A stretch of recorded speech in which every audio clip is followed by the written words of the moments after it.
అటు రేవంత్కి ఇటు బాబుకి ఇద్దరికి బెనిఫిట్ అయ్యేటటువంటిది, అట్లాగే అటు ఆంధ్రాకి ఇటు తెలంగాణకి లింక్ అయ్యేటటువంటిది ఒకటి రాబోతుందట. ఫ్యూచర్ సిటీ నుంచి అమరావతికి హై స్పీడ్ రైలు పెడతారట.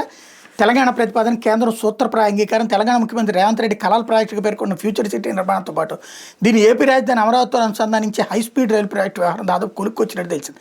రాష్ట్ర విభజన చట్టంలో Hyderabad Vijayawada greenfield express way కొత్త అలైన్మెంట్ నిర్మాణానికి హామీ ఉంది. ఈ క్రమంలో ఫ్యూచర్ సిటీ నుంచి అమరావతి వరకు గ్రీన్ఫీల్డ్ ఎక్స్ప్రెస్ వేని ఇదే ప్రాంతంలో నిర్మించాలని భావిస్తున్న డ్రై పోర్ట్ నుంచి మచిలీపట్నం పోర్ట్ వరకు కొత్త రైలు మార్గాన్ని మంజూరు చేయాలని తెలంగాణ ప్రభుత్వం కేంద్రాన్ని కోరుతోంది.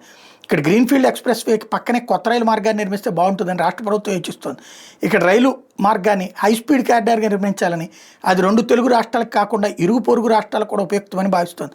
సీఎం రేవంత్ రెడ్డి ఇటీవల ఢిల్లీలో రైల్వే శాఖ మంత్రి అశ్విని వైష్ణవ్తో భేటీ అయిన సందర్భంగా ఈ అంశాలను కేంద్రం సూత్రప్రాయంగా అంగీకరించినట్టు తెలిసిందట. మరోవైపు ఫ్యూచర్ సిటీ నుంచి అమరావతికి నిర్మించే రోడ్డు ఏ ప్రాంతాల మీదుగా చేపట్టాల అంశాన్ని కూడా పరిశీలించే బాధ్యతను ఓ సంస్థకి అప్పగించినట్టు విశ్వసనీయంగా తెలిసిందంటూ జ్యోతి హైలైట్ చేసింది.